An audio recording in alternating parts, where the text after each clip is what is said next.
sit alone and watch a clock tick. I don't wanna stare at the moon, become romantic. I don't wanna sit alone and watch a clock tick. I don't wanna stare at the moon, become romantic. All I need is something new in my life. All I need is something new in my life. All I need is something new in my life. All I need is something new.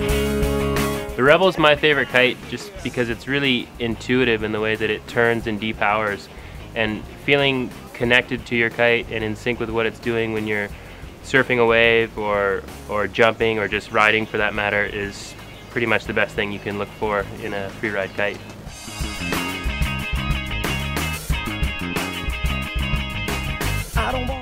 We knew we wanted to make the Rebel really smooth so that it doesn't luff and doesn't flutter very much. And the place where most of the fluttering comes from on a kite is on the sides in this area. So we moved this quarter strut down a little bit, closer to the tip strut, to make this flutter-prone area a little smaller.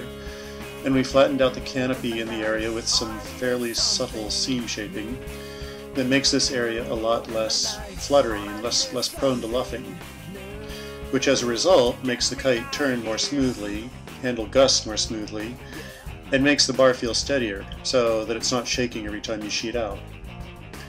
I guess I could make a car analogy here. You know the road is rough and wind noise is loud, but you don't really feel it inside an expensive, well-built car. And the same thing with kites. If the kite's really well designed and built, you don't feel the impact of changes in the wind and you don't feel the fluttering and luffing so much.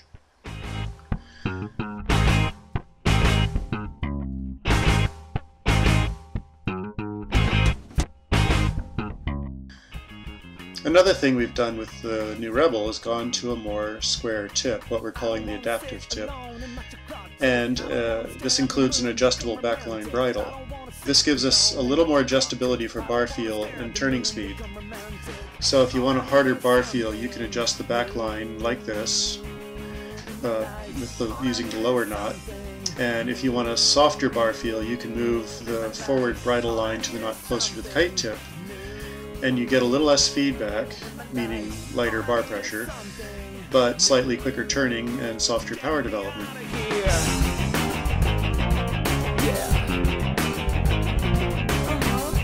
I think pro riders in general usually like the harder sheeting force setting just because it allows you to feel more connected to the kite, whereas free riders usually enjoy the softer sheeting force setting just because it's a bit more comfortable. I don't want to waste my time on contradictions. I don't want to close my eyes. The fifth element system is the safest system in kite surfing. It allows me to launch in some super sketchy places where I would never launch with 4 lines. New in my life. All I need is something new in my life. All I need is something new in my life. All I need is something